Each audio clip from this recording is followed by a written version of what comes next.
Assalamualaikum warahmatullahi wabarakatuh. Balik lagi dengan kami channel Bedeng Jaya Teknik. Kali ini saya mau menjelaskan beberapa permasalahan di mesin kompresor. Nih, ada beberapa permasalahan yang mungkin teman-teman alami di mesin kompresor, kulkas, mixer atau yang sejenisnya. Jadi saya dekatkan dulu untuk memperjelas.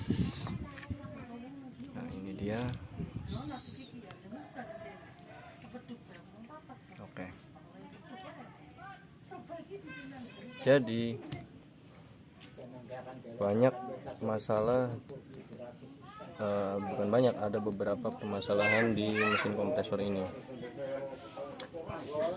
Tapi sebelum teman-teman menyatakan ini mesin kompresornya yang rusak, itu ada beberapa hal yang harus teman-teman pahami atau teman-teman yang belum mengerti ya. Tapi saya yakin kalau yang udah ahli di bidangnya mungkin udah mengerti. Hal pertama, kompresor itu ada yang namanya, di dalam kompresor ini ada namanya piston, ada packing-packingnya, gasket-gasketnya ada gulungannya udah pasti, kumparannya udah pasti ya dalam kompresor ini. Nah, terus misalkan permasalahannya mesin ini panas, terus untuk kulkasnya itu dingin dan masih menjadi es, tapi mesin ini panas, itu benar. Ini mesin kompresornya itu berarti normal, tidak ada masalah. Kalau mesin ini panas dan proses pembekuannya bagus, itu normal mesinnya. Nah, ada yang misalkan ingin tahu cara kompresor ini hidup atau nyala, bisa diraba begini. Dengan diraba begini, dengan dipegang begini, pasti ada getaran, dia bergetar, itu berarti menyala. Nah, kalau untuk masalah presnya itu beda lagi. Kita cek di sini tekanan pres presinya berapa. Intinya saya mau jelasin beberapa hal yang ringan-ringan saja dulu, tidak mengenai presnya, tekanannya, karena itu beda konten lagi. Jadi kalau untuk masalah tekanan ada di konten saya yang sebelumnya, bisa dicek di video-video saya sebelumnya mengenai kompresor yang dibelah. Jadi misalkan kompresor ini mati, teman-teman jangan langsung menyimpulkan kompresornya rusak ya, jangan menyimpulkan kompresornya rusak. Teman-teman cek dulu ini relaynya, cek dulu relaynya. Ini relay macam-macam, ada yang kakinya ada 4, ada yang kakinya 2 kanan kiri, macam-macam pokoknya, tapi maksimal ada 4 kakinya untuk relay yang standar. Dan yang kedua, overload. Kalian cek dulu overloadnya. Oke, fungsi dari kedua ini perannya penting untuk menghidupkan mesin. Cuma ada perbedaan dari kedua ini. PTC relay gunanya untuk apa dan overload untuk apa. Jadi kalau misalkan ada mesin kompresor yang nyala sebentar, neng tek, mati lagi, nggak lama, neng tek, mati lagi, nyala lagi, mati lagi, nyala lagi, itu nggak lama, cuma beberapa detik atau beberapa menit gitu. Itu bisa kalian coba ganti overloadnya, karena ini untuk memutus arus ketika ini kompresor ini panas, dia akan mutus, ini overload. Tapi jika kalian menemukan kompresornya itu nggak menyala sama sekali, tapi nggak menyala, mati total, kalian bisa coba ganti relaynya, atau bisa kalian coba untuk ganti dua-duanya, PTC relay dan overloadnya. Itu bisa dua-duanya kalau memang nggak mau ribet atau nggak mau pusing ya. Itu untuk mengenai kompresor yang bermasalah seperti itu. Nah, ada juga misalkan kompresor yang suaranya nyaring atau berisik. Itu bisa dikatakan bisa juga kekurangan oli. Oke, itu bisa kekurangan oli. Kalau kompresor suaranya berisik atau pokoknya nggak seperti biasanya lah kompresornya. Intinya kalau nyala sebentar mati lagi, nyala sebentar mati lagi, berarti itu kemungkinan besar di overload. Nah, kalian cek juga ampernya, ampere mesin kompresornya itu berapa. Nah, terus kalau misalkan nyetrum, kulkasnya nyetrum, kalian bisa, biasanya kalau kompresor nyetrum itu, kulkas nyetrum itu ada dua permasalahan. Pertama, masalahnya di kompresor ini kemasukan air. Itu lebih cenderung misalkan ada kasus evaporator atau evapnya atau freezernya itu tertusuk ketika mengambil es batu atau mengambil apa gitu, tertusuk.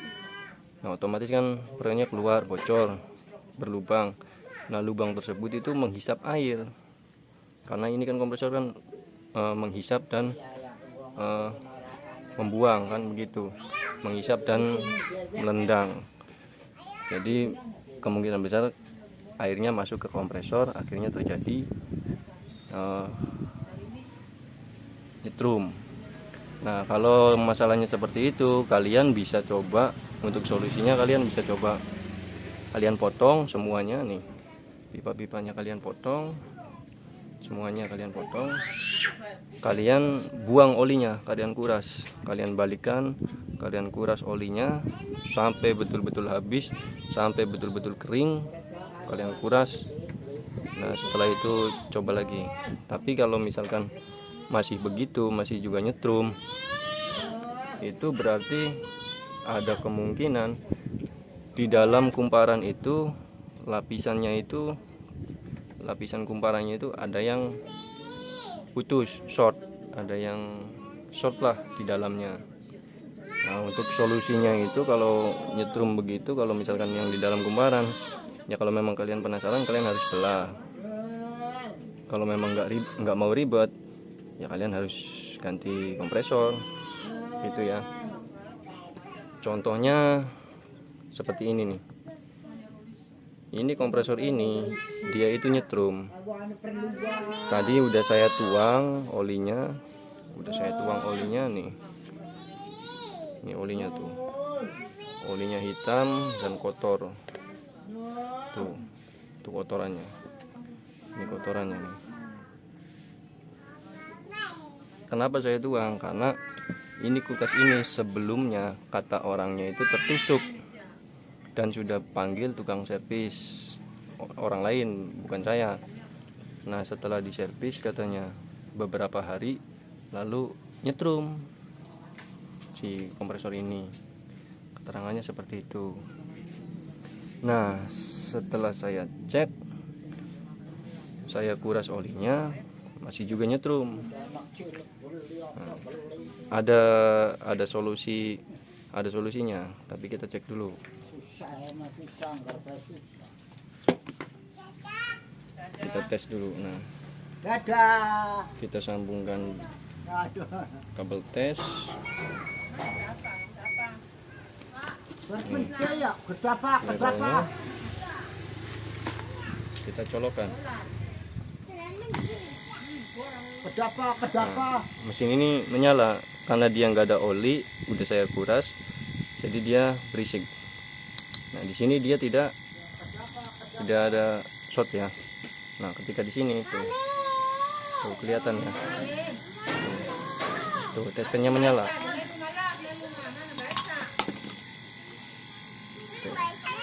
tuh tespen menyala ya. Ini nyetrum, makanya saya nggak mau pegang karena ini nyetrum. Tuh, dia menyala. Nah, tuh. Jadi kompresor ini nyetrum ya. Jadi hal pertama yang harus kalian lakukan, kalian cabut dulu colokannya, diamkan dulu beberapa saat, diamkan dulu beberapa detik, nanti kalian colokan lagi. Tapi posisi colokan ini itu dibalik. Kalau tadi kan seperti ini, nah dibalik begini. Apakah masih nyetrum atau tidak? Kalau tidak nyetrum, berarti itu masih bisa dipakai kompresornya gitu ya. Nah kita coba ini kan dibalik nih, kita coba colokan. Tuh, kompresor nyala lagi. Nah di sini tidak ada nyetrum. Tuh, tespen nggak menyala. Jadi ini aman, dan saya pegang pun nggak apa-apa. Tuh, kalau tadi saya nggak mau pegang karena nyetrum ya. Paham ya teman-teman?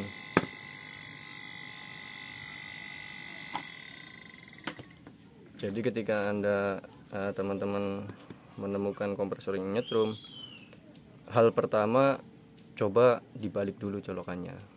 Tapi dalam keadaan mesinnya ini tidak panas ya, karena kalau panas dia nggak bakal bisa nyala. Overloadnya dia protek, overload yang tadi, yang ini pasti protek kalau mesin ini panas. Jadi setelah dicabut, tunggu dulu beberapa saat, bisa 10 menit 15 menit. Kalau mau cepet ya ininya didinginkan pakai kain, dibasahin gitu. Ketika ini sudah hangat, kalian boleh bisa colokan lagi gitu. Tapi posisinya dibalik, apakah masih nyetrum atau tidak.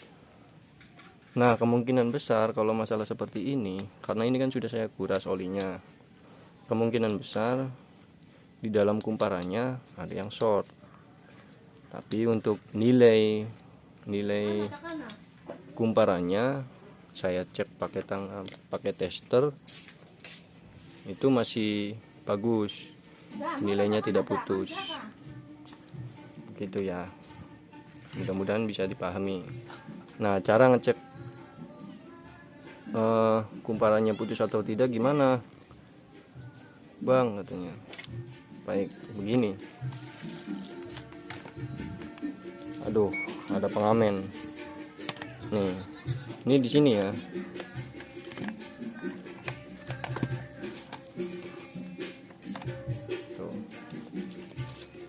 Nah, kabel ini kalian sambungkan di sini dan di sini. Tuh. Pasti keluar nilainya. Tuh. Nah, 19,2. Yang sebelahnya untuk running 19,2. Nah, di sini 12,9. Untuk startingnya 31. Itu normal. Jadi setiap kaki itu beda-beda nilainya ya. Antara common, running, dan starting itu beda-beda nilainya. Tapi jika kalian sambungkan begini, nah terus di situ tidak muncul nilai, berarti itu kumparannya putus, gulungannya putus. Bukan short ya, putus kalau tidak ada nilai. Begitupun sebaliknya, kalau kalian di sini tidak ada nilai, itu juga putus. Kalau tidak ada nilai di sini, tidak ada nilai, berarti putus. Misalkan di sini ke sini ada nilai, tapi di sini ke sini nggak ada nilai, berarti putus. Sebaiknya ganti kompresor. Itu mudah-mudahan bisa dipahami dan mudah dimengerti. Mohon maaf kalau konten ini terkesan terburu-buru, karena waktunya udah sore dan saya harus cepat-cepat beresin mesin ini. Oke, jangan lupa dukung terus channel kami di Bedeng Jaya Teknik dengan subscribe-nya. Jangan di skip agar tidak gagal paham. Ada yang tidak dimengerti boleh tanyakan di kolom komentar. Dan kalau masalah yang macet, stuck, atau kompresor macet atau gimana, itu kalian bisa lihat di video-video saya sebelumnya. Masalah pressure-nya bagus atau tidaknya, itu cek di video saya sebelumnya. Saya di konten ini hanya cuma menerangkan beberapa hal kecil, misalkan kompresor ini bermasalah. Oke, terima kasih. Assalamualaikum warahmatullahi wabarakatuh.